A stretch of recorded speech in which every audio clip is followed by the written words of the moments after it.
महाड तालुक्यातल्या देशमुख कांबळे गावाजवळ पिडीलाइट कंपनीनं कन्स्ट्रक्शन करण्यासाठी एस्कॉन कंपनीनं कॉलनी उभारली आणि त्या कॉलनीमध्ये ठेकेदारानं कामासाठी आणलेले कामगार यांना 10 शौचालयाची उभारणी सुद्धा केली आहे। शौचालयाचे घाणेरडं पाणी आजूबाजूच्या शेतीमध्ये सोडलं जात आहे आणि मोठ्या प्रमाणात दुर्गंधीचं साम्राज्य त्या ठिकाणी पसरलंय। त्यात अन्न साठवून अन्नाचा कचऱ्याचा गोळा एका ड्रममध्ये ठेवलाय, त्यामुळे अधिक तीव्र अशी दुर्गंधी देशमुख गावामध्ये पसरली आहे। त्यातच डेंग्यू, मलेरिया अशा अनेक रोग सुद्धा या ठिकाणी होऊ शकतात। यामुळे आरोग्यात बिघाड होऊ शकतो।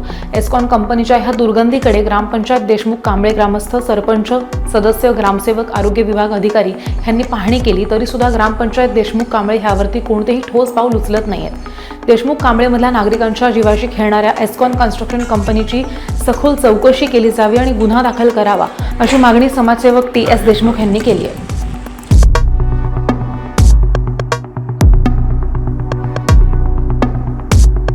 आज या ठिकाणी आम्ही ग्रामस्थ, सरपंच, सदस्य, आरोग्य विभागाचे अधिकारी, आमचे ग्रामसेवक आम्ही सगळे येऊन इथे व्हिजिट दिल्यानंतर इतकं प्रचंड दुर्गंधी, संडासचं पाणी वाळ्यामध्ये जात आहे।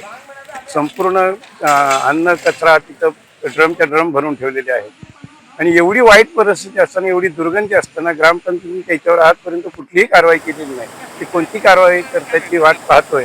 आणि दुसरी म्हणजे आरोग्य विभागाने यांच्यावर कठोरात कठोर उच्च प्रतीचा कलम लावून यांच्यावर गुन्हा दाखल करावा आणि ह्या कन्स्ट्रक्शन कंपनीचं तात्काळ काम बंद करून कॉलनी बंद करण्यात यावी, ही आमची सगळ्यांना विनंती। पिडीलाइट कंपनी आहे।